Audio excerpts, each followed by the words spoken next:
কৃষ্ণ, আশা করি ভালো আছেন সবাই। শ্রীধাম দর্শন ব্লগে সবাইকে অভিনন্দন জানাই। আজকে আমরা দর্শন করব নদিয়া জেলার মধ্যে অবস্থিত যশোড়া। এই যশোড়া হচ্ছে মহাপ্রভুর পার্ষদ শ্রী জগদীশ পণ্ডিতের শ্রীপাঠ। এই যশোড়া শিয়ালদা রেল স্টেশন থেকে রানাঘাট লোকাল হয়ে বা কৃষ্ণনগর লোকাল ধরে চাকদহ নামতে হবে। সেখান থেকে প্রায় 1.5 কিলোমিটার ভেতরে। একদিন গৌরসুন্দর শিশুবেলায় একাদশীর দিন বিষ্ণু নৈবেদ্য খাওয়ার জন্য কান্নাকাটি করছিলেন। সেই সময় এই জগদীশ পণ্ডিত তিনি বিষ্ণু নৈবেদ্য সাজিয়ে নিয়ে এসে চৈতন্য মহাপ্রভুকে বাল্য গোপাল জ্ঞানে তাকে সেবা করিয়েছিলেন এবং ইনি পূর্বলীলায় যোগ্য পত্নী ছিলেন। চৈতন্য মহাপ্রভু সন্ন্যাস নেওয়ার পর অতি দুঃখে নীলাচলে চলে আসেন। তখন জগদীশ পণ্ডিত সেখানে মহাপ্রভুকে দেখে খুবই আনন্দিত হন এবং দেখার পরে তার সমস্ত দুঃখ চলে গেল। তিনি মহানন্দে ক্ষেত্রবাস করছিলেন, অর্থাৎ পুরীধামে থাকছিলেন। সেই সময় তিনি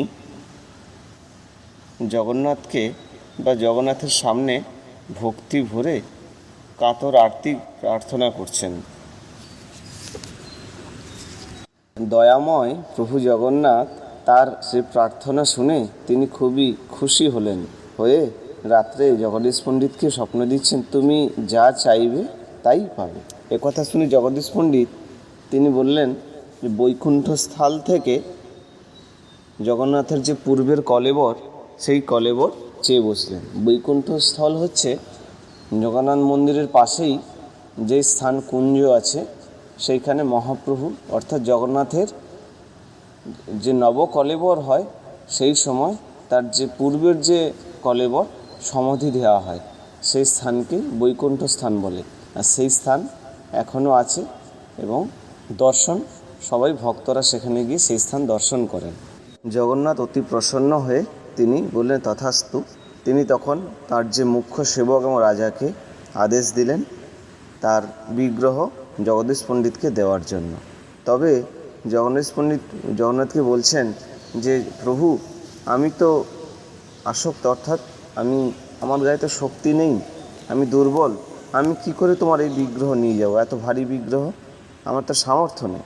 তখন জগন্নাথ বলছেন, তুমি একটি লাঠির সঙ্গে ভালো করে পুঁটলির মধ্যে আমাকে বেঁধে নাও, আমি শোলার মতো হালকা হয়ে যাব, অনায়াসেই আমাকে নিয়ে যেতে পারবে, কোনো ভার বোধ হবে না।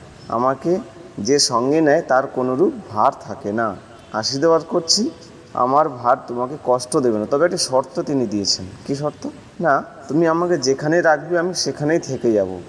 জগদীশ পণ্ডিত সেই শর্ত মেনে নিয়ে তিনি একটি 6 হাত সমান লাঠি নিয়ে লাঠিতে জগন্নাথদেবকে বেঁধে নিয়ে তিনি আমাদের এই বঙ্গভূমির উদ্দেশ্যে রওনা দেবেন। কিছুদিন পর তিনি বঙ্গভূমিতে এসে গঙ্গার তীরে একটি বড় বটগাছ ছিল, সেইখানে জগন্নাথকে রেখে তিনি স্নান আহ্নিক করতে গেছেন। তখন জগন্নাথ জগদীশ পণ্ডিতকে তার শর্তের কথা মনে করিয়ে দিলেন। বললেন যে এই স্থান বড়ই সুন্দর, তুমি আমার এখানে সেবা আরম্ভ করো। প্রথমে এই যে বটগাছ ছিল সেই বটগাছের নিচেই জগন্নাথের সেবা শুরু হয়। পরে কৃষ্ণনগরের রাজা কৃষ্ণচন্দ্র তিনি জগন্নাথের জন্য জমি জায়গা দিয়ে সেখানে মন্দির বানিয়ে দেন। আর এই বটগাছের নিচেই ভগবান দাস বাবাজি মহারাজ কিছুদিন ভজন করেছিলেন। এই মন্দিরে জগন্নাথদেব দর্শন করলে পুরীর জগন্নাথদেব দর্শনের ফল পাওয়া যায়।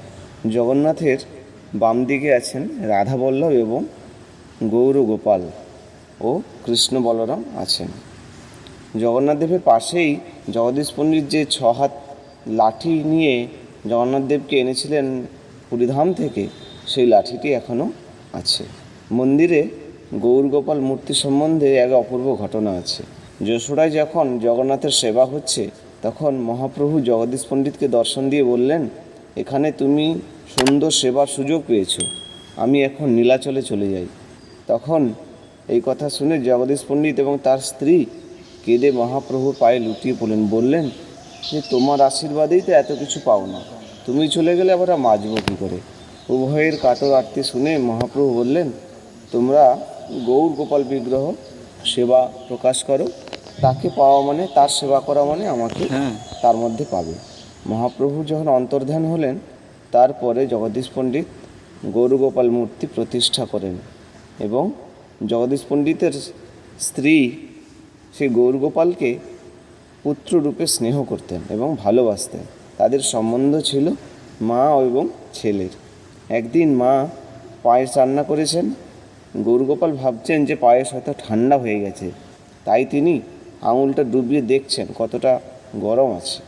সঙ্গে সঙ্গে তার আঙুলের একটু অংশ পুড়ে গেল। এমনই ছিল সে গৌরগোপাল এবং জগদীশ পণ্ডিতের স্ত্রীর মধ্যে ভিন্ন আত্মা। এই মন্দির বর্তমানে গৌরী মঠের দ্বারা পরিচালিত হয়। এইখানে জ্যৈষ্ঠ মাসের পূর্ণিমায় পুরীর জগন্নাথের যেরকম স্নানযাত্রা হয়, এখানেও স্নানযাত্রা অনুষ্ঠিত হয়, তবে এখানে রথযাত্রা হয় না। তাছাড়া পৌষ শুক্ল তৃতীয়া তিথিতে জগদীশ পণ্ডিতের তিরোভাব উৎসব, তখন এইখানে বড় অনুষ্ঠান হয়। জয় জগদীশ পণ্ডিত কি জয়।